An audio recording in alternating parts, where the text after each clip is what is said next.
Welcome to Shanghai, China. So this is a city and a country that not a lot of people consider when they are thinking about perhaps places to move to or even places to travel. But I was actually invited here to a conference related to a separate business I have. So at the same time, I decided, well, why not check out the city, check out this place, because China has actually recently been opening up a lot to the world. It's now easier to come here and everything like that. It's easier to access the systems as a tourist. So I've been spending around a week here to check out the place, to see what it's all about. Is it a utopia or is it a dystopia? And could I even see myself potentially living here in China? So in this video, I'm gonna give you my full thoughts of this place. And I think you will be very, very surprised actually what I have to say about China. So let's talk about it. So first, two things to understand about China. Number one, you have to come here without preconceptions.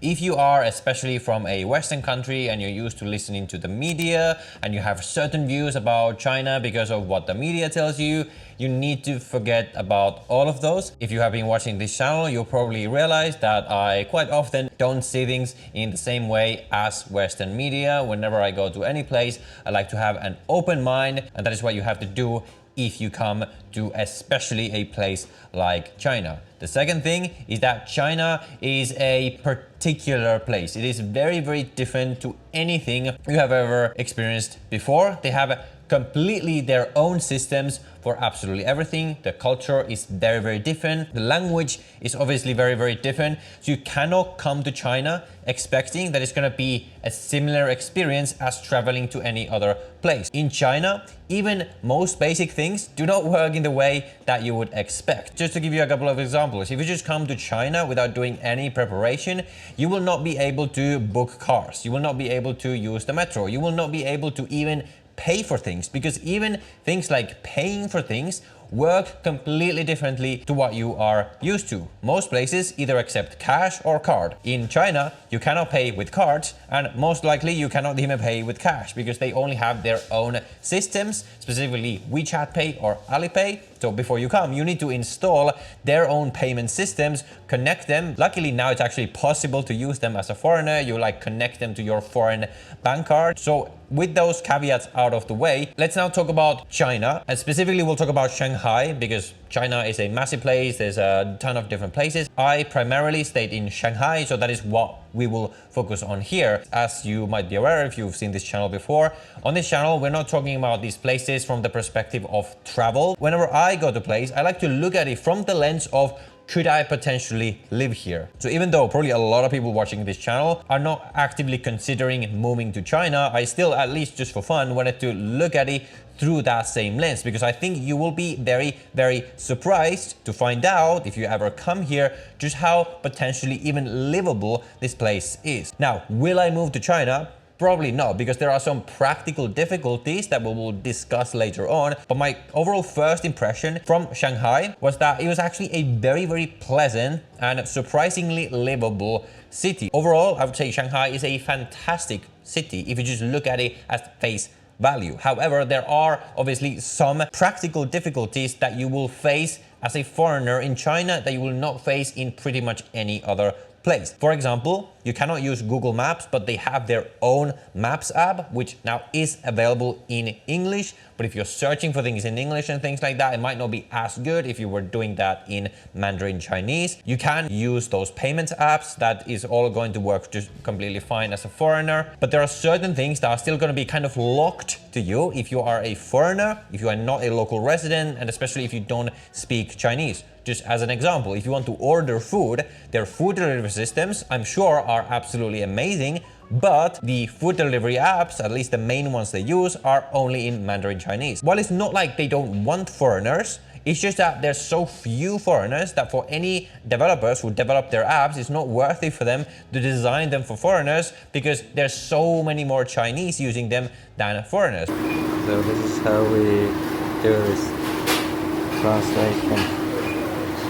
Or another example, if you want to book a lot of experiences, which there are so many like unique experiences you can do here in China, but often you can only book them via the Chinese apps, which are only in Chinese, and sometimes will only allow you to make an account if you have a Chinese phone number. Luckily, we were here with a friend who has a Chinese girlfriend, so she was able to help us get around a lot of these things. The fact that China is so different and kind of like uncomfortable in many ways is exactly why I actually really loved my experience here. But if you're someone who's just looking for the same westernized, kind of comfortable experience, just in a slightly different environment, then you will definitely not like China. But let's say you were able to get around these things, you were a local resident, you learned the language, which I actually want to learn eventually anyways, one of the languages I want to learn. In that scenario, it's actually a super livable city, a super convenient city, and has some of the best value for money that I have ever seen anywhere. First of all, we have safety, which is excellent in China, is almost at the same levels as Dubai or Singapore in terms of safety, because all the streets everywhere are surveilled. You're always on camera, so people just don't do anything. If you look at the food here to me is excellent. In Shanghai especially, you have access to any food from anywhere in the world.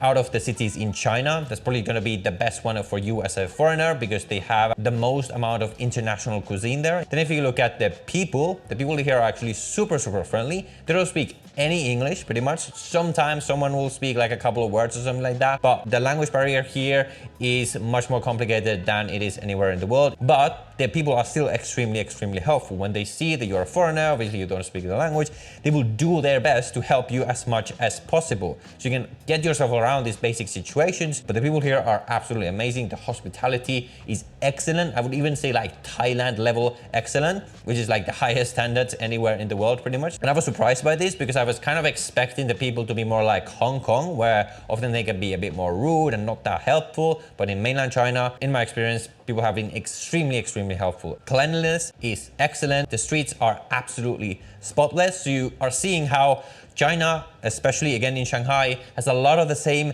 benefits as a place like Dubai does, where I actually live most of the time, or a Singapore. Traffic here is interesting because even though there's quite a lot of traffic here, you can barely hear anything because there's so many electric cars here in China. So even though there's traffic, it's quite quiet, especially being inside the car. It feels like completely silent sometimes. It's very interesting. The weather in Shanghai in summer is really good. I do think it rains a lot, but it is very warm, but not like super hot or anything like that. The winters are a bit colder. I think there's like 3 months, like November, December, January, when it's a bit colder, where you need a coat outside, but most of the year the weather is actually quite pleasant. So overall, I would say Shanghai is a fantastic city and you should totally check it out. Will I live there though? No, because there are some difficulties that you need to be aware of. The biggest thing is going to be the Great Firewall that you might be aware of. Most things that you are used to using outside of China are simply not accessible within China without a VPN. Any Western social media, Facebook, Instagram, YouTube is going to be blocked. It's just not going to load if you are using them on a Chinese connection. And that's not even the biggest thing. For me, the biggest thing trying to work here is that things like Google Drive are not going to work. OneDrive, like most of these storage services,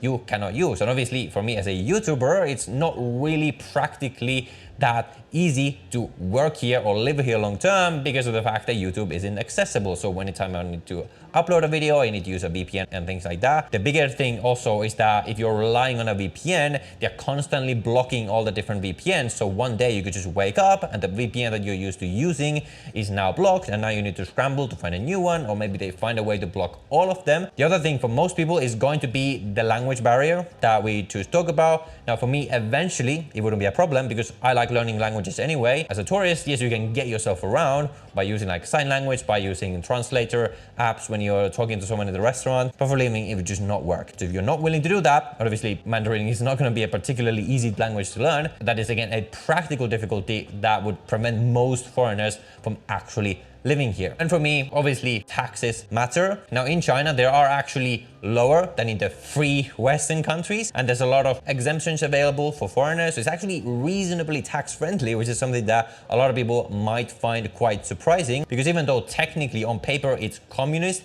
in practice, if you're walking on the streets, it is anything but communist. I actually think, and most people who actually come here would agree, China is more capitalist than the US. I will say that again. China in practice is more capitalist than these free capitalist Western countries. They just don't use the words. So it's actually very, very business friendly. There's so many businesses here and the competition is super, super fierce. And if you talk about residency, if you wanted to start a business here, it's actually, from what I hear, quite easy to do that these days. You don't need to have a Chinese partner. You can just open a business and then they need to like approve it somehow. I don't know what the exact process is, but I was speaking to someone who's been living here for like 14 years. He said it's actually quite easy to start a business here and even get yourself a residency visa via that business if you want to do that. Now, I'm sure it's not as simple as somewhere like the UAE, but it's probably a much more simple process than in most places. But obviously, for someone in the line of business that I'm in, doing YouTube, it practically wouldn't work. Like if I had to show the Chinese government, hey, I want to set up a business as a YouTuber, yeah, that just probably wouldn't work. So for practical reasons, I'm probably not going to move to China, but I was actually very pleasantly surprised as to how much I actually liked the place and how much I actually could live there if they didn't have these practical difficulties. And in any case, I would even say that it is one of my favorite travel destinations that I've been to in a long, long time, if not ever, just because of how different it is. And it's not just the fact that it's different, but the objective quality of things is very, very high. They have their own technologies that are often more advanced than the Western counterparts, the ones that you're used to. Again, once you like get over the hump of actually installing all the things, getting yourself into the system, things actually work extremely, extremely seamlessly if you do speak the language and things like that. So I would highly recommend that you check it out. I would definitely keep coming back to all the different places in China because there's so many things to explore. Let me know what you think down below in the description and we'll see you in the next video.